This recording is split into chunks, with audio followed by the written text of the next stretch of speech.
নমস্কার বন্ধুরা, কেমন আছেন আপনারা সবাই? আশা করি আপনারা সবাই খুব ভালো আছেন। আমি পৌলমী চলে এসেছি আবার একটা নতুন ব্লগ নিয়ে আপনাদের সামনে। আজ বৃহস্পতিবার আর ঘড়িতে বাজে ঠিক এখন সকাল 9টা। তো তাই দুধ এবং চা দুটোই বসিয়ে দিলাম।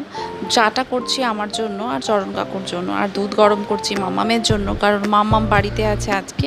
আজ ওকে স্কুলে নিয়ে যায়নি, সকালে প্রচণ্ড মুষলধারে বৃষ্টি হচ্ছিল। গতকাল রাত্রে বাসন টাসন সব পরিষ্কার করে ধুয়েই রেখেছিলাম। আর আমি এটাও শুনেছি যে রান্নাঘর রাত্রেবেলায় পরিষ্কার করে শুলে খুব ভালো একটা পজিটিভ এনার্জি বাড়িতে আসে। তো সেই জন্য চেষ্টা করি যে রান্নাঘরের স্ল্যাব বাসনপত্র সব ধুয়ে রাখার জন্য। কিন্তু এটা আমাদের জানি বেশি দিন হবে না, তার কারণ এখন আমাদের বাসন মাজার দিদি নেই। কিন্তু বাসন মাজার দিদি এলে বাসন আমাদেরকে রেখে দিতেই হবে। তবে আমরা চেষ্টা করি যে এঁঠো কাটা সমস্ত কিছু পরিষ্কার করে একটা কোণে রাখার, কারণ নোংরা ফেলার যে ডাস্টবিনের গাড়ি সেটাও আসে সকালবেলায় নোংরা ফেলার জন্য। তাই চাইলেও সেটা সম্ভব হয় না। তো যেটা সম্ভব হয়, যেটুকু পারবো সেটা করে রাখাই ভালো। তো এখানে বাবার জন্য চা বানিয়ে নিয়েছি। বাবা উঠে গেছে, বাবার ওষুধ টষুধ খাওয়া হয়ে গেছে সকালে। আর এখানে এখন মাম্মামের ওই ডেকচির জলটা চেঞ্জ করে নিলাম, কারণ ওর দুধের বোতলটা এখনও ফোটাতে হয়, যেহেতু দুধের বোতলে দুধ খায়। তো সেই জন্য সকালে আমি ধুয়ে একবার ফুটিয়ে নিই। আর দেখো, কালকে বৃষ্টি হয়েছে, প্রচুর বৃষ্টি হয়েছে। তা আজকে ফুলগুলো কি সুন্দর ফুটেছে।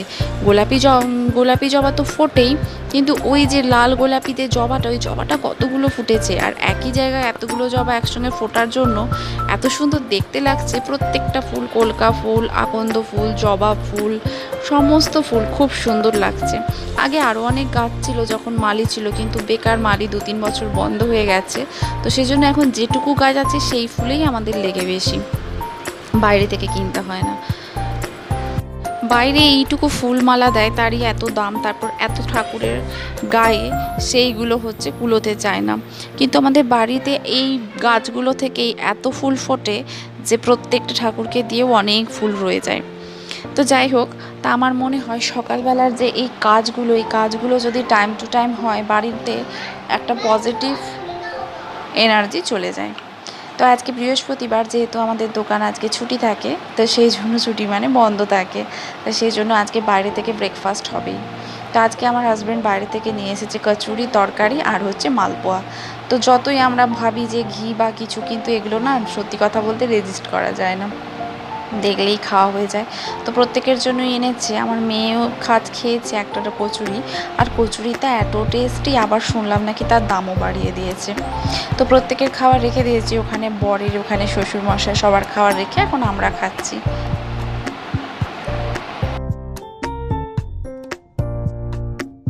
ফুলগুলো দেখুন ভারী কি সুন্দর লাগছে না, ফুলগুলো দেখতে, লাল লাল ফুলগুলো, লাল লাল জবা, তার সাথে অন্য একটা কালার ডবল টোন যেটাকে বলে। তো ফুলগুলি ভারী সুন্দর সাজিয়েছে চরণ কাকু। তো চলুন, আজ বৃহস্পতিবার, আজকে যাব আমি ঠাকুরঘর পরিষ্কার করতে। চরণ কাকুকে বললাম। আর নিচেও আমাদের একটা ঠাকুরের জায়গা আছে, এই যে এখানেও ঠাকুরমশাই পুজো করেন।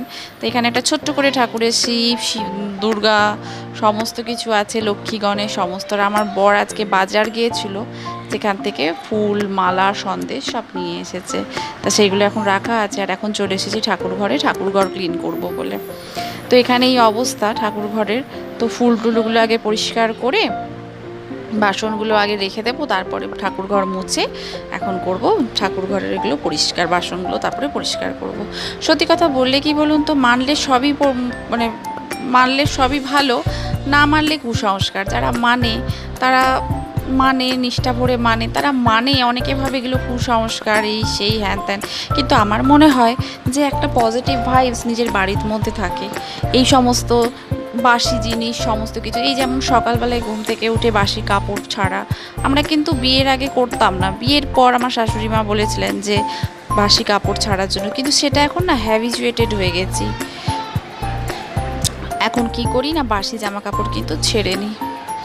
তো সেটা এখন এমন হ্যাবিচুয়েটেড হয়ে গেছি, না ছাড়লে আবার ভালো লাগে না। আবার রাত্রেবেলায় শোয়ার সময় রান্না বান্না করে সমস্ত কিছু পরিষ্কার করার পর আমি নাইটিটা চেঞ্জ করে নিই। সত্যি কথা বলতে ওই নাইটি পরে না শোয়া যায় না, খুব নোংরা নোংরা ফিল হয়।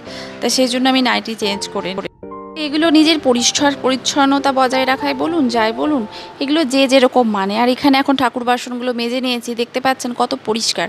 আমি তেঁতুল দিয়ে মেজেছি, আগে আগে পীতাম্বরী দিয়ে মাজতাম, কিন্তু পীতাম্বরীতে না খুব ক্ষার থাকে, খুব ক্ষয়ে যায়, আর তেঁতুলের টাইমটাও কম লাগে। যেহেতু আমাদের প্রতিদিনই প্রায় তেঁতুল দিয়ে মাজা হয় বা পীতাম্বরী দিয়ে, বাসনগুলো ওই জন্য একদম চকচক করছে।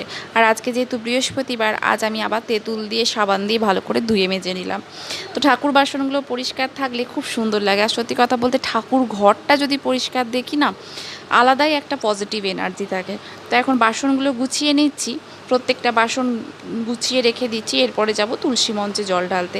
আমার স্নান হয়নি, কিন্তু যেহেতু আমার বাসি কাপড় জামা ছাড়া গায়ে গঙ্গা জল নিয়ে নিয়েছি, এখন তুলসী মঞ্চে গিয়ে তুলসী মঞ্চটা ধুয়ে নেব। আমি শুনেছিলাম ছোটোবেলায় আমার ঠাকুমার মুখে যে তুলসী গাছে বাসি কাপড়ে জল ঢাললে তুলসী গাছ নাকি মরে যায়। হতে পারে কতটা সত্যি, কারণ তাদের অনেক জ্ঞান ছিল আমাদের থেকে, হয়তো সত্যি হয়। তো তো সেই কারণে মানে এগুলো বললাম না, মানলে সবই বিশ্বাসী, না মানলে কুসংস্কার, এই হয়েছে ব্যাপার।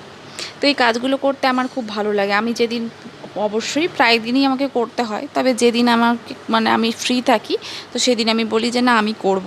আমার না করতে ভালো লাগে, ভালো লাগে। আমার সংসারের এই সমস্ত কাজ গুছিয়ে করতে ভালো লাগে। আমার মনে হয় সকাল থেকে বসে বসে সময় নষ্ট করার থেকে যদি কিছু কাজ করি, তাও ভাববো যে আজকের দিনটা আমি এইভাবে ব্যয় করেছি সময়টা। সত্যি কথা বলতে 24 ঘন্টা অনেক সময়, যদি আমরা ভাগ করে সেই কাজগুলো করতে পারি, সত্যিই অনেক সময়। তো এখন নিচে যাব, নিচে গিয়ে এখন সেরকম কোনো কাজ নেই, কারণ মালা দিয়ে এসে গেছে। আর এই লো ছাদটাও আমি ধুয়ে নিই, ওইখানেই বাসন টাসন সমস্ত কিছু ঠাকুরের ধুই, তাই লো ছাদটা প্রথমেই আমি জল দিয়ে পরিষ্কার করে ধুয়ে নিই। তো এখানে এখন মালাদি চলে এসেছে। আর আজকে মাছের অর্ডার করেছিলাম, মাছের ডিমের বড়া, মাছের তেল। আর মাছের ডিমের বড়া জানেন তো, একটু বেসন না দিলে প্রচণ্ড ফাটে। তো এখানে এখন মাছটাও এসেছে খুব ভালো। তো আজকে আলু দিয়ে করব মাছের ঝোল, পুরো টাটকা মাছ দিয়েছে, আর মাছের ডিমের বড়া ভাজা হবে, আরও অনেক তরকারি হবে। আর মাছের ডিমের ঝোলটা, মানে মাছের যে ঝোলটা, সেটা হচ্ছে সমস্ত সবজি দিয়ে করব, আমাদেরও হবে, প্রত্যেকের হয়ে যাবে। লঙ্কা দেবো না, আমার মেয়েও খেয়ে নেবে। প্রথমে ঠিক করেছিলাম আলু দিয়ে করব, তারপরে টাটকা লাউ ডাঁটা নিয়ে এসেছে বাজার থেকে, তাই সমস্ত পেঁপে, গাজর, বিনস, লাউ ডাঁটা দিয়ে লাউ ডাঁটার ঝোল করব। আর মাছের তেল এতটা দিয়েছিল, খুব টেস্টি, যা সেন্ট উঠেছে।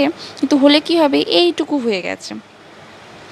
তো বর বাজার থেকে মোচা আনেনি, তাই মা চরণকাকুকে পাঠিয়ে মোচা, লাউ এই সমস্ত কিছু নিয়ে এলো। দই, এত শসা পড়ে আছে কিন্তু দই নেই, দইটা থাকলে রায়তা হয়ে যায়। তা এখন সন্ধেবেলা, সন্ধে ঠিক নয়, এখন বিকেল 5:30, আমি এখন বেরোচ্ছি মেয়েকে নিয়ে নাচের স্কুলে। তো বৃহস্পতিবার নাচের স্কুল থাকে, তো ও রেডি হয়ে গেছে। আর ওই ব্যাগটা দেখতে পাচ্ছেন, ওর খুব আনন্দ, এটা ওর ব্যাগ। ওই ব্যাগের মধ্যে রেনকোটটা নিয়েছে। আমার এই ছোটো ব্যাগে এত কিছু থাকে, রেনকোটটা আর ধরে না, তাই ভাবলাম যে না, তুই তোর ব্যাগ নিয়ে চ, তোর ব্যাগের মধ্যে কী থাকবে, রেনকোটটা থাকবে। তো এখন প্রায় রাত্রি 10:30, বাইরে হচ্ছে তুমুল বৃষ্টি। আজকে খাবার অর্ডার করেছিলাম, তো খাবার অর্ডার নেয়নি সুইগিতে, যেহেতু বৃষ্টি হচ্ছিলো, তাই হাজব্যান্ড গিয়ে বাইরে থেকে খাবার এনেছে। শুধু মেয়ের একটু সেদ্ধ ভাত করে নিয়েছি, তাতে একটুখানি বাটার দিয়ে মেয়েকে খাইয়ে দিয়েছি, ডাল, আলু সেদ্ধ আর ভাত। তো গোবিন্দভোগ চালেরই ভাত করেছি। আর আমাদের আনিয়েছিলাম বিরিয়ানি, আমি আমার হাজব্যান্ড দুজনেই বিরিয়ানি খাবো। তো চলুন খাবারগুলো আপনাদের সঙ্গে শেয়ার করি। তো এখানে দিয়েছে এটা হাফ, আর ওপাশে আরেকটা হাফ রাখা আছে। আমি অবাক হয়ে গেলাম, 1 প্লেট বিরিয়ানিতে একটা ডিম দেয়নি। 1 প্লেট বিরিয়ানি কিনলে তো ডিম দেয়, কি জানি কিভাবে কেন দেয়নি। আর 1 প্লেট চিলি চিকেন নিয়েছে, গ্রেভিওয়ালা চিলি চিকেন। ড্রাই চিলি চিকেনটা আবার আমার বাড়িতে শ্বশুর শাশুড়ি পছন্দ করে না, তো সেই জন্য ওনাদের জন্য গ্রেভি চিলি চিকেন, তার সাথে বাটার নান নিয়েছিল। বাটার নানটি খেতে বড্ড ভালোবাসে আমার শ্বশুরমশাই, তাই বারবার যাওয়ার সময় বলেছে আমার জন্য বাটার নান নিয়ে আসবি। তো এখন সববার খাবার রেখে আমি বসে গেছি খেতে, অনেকটা খাওয়া হয়েও গেছে। তারপর মনে হলো ভিডিও বানানো হয়নি। তো তো চলুন আজকের ভিডিওটি এখানেই শেষ করলাম। দেখা হচ্ছে পরবর্তী ভিডিওতে, ততক্ষণ ভালো থাকবেন। আর যদি আমার ভিডিও ভালো লেগে থাকে, অবশ্যই একটি সাবস্ক্রাইব করে দেবেন এবং লাইক করে দেবেন। নমস্কার, দেখা হচ্ছে পরবর্তী ভিডিওতে।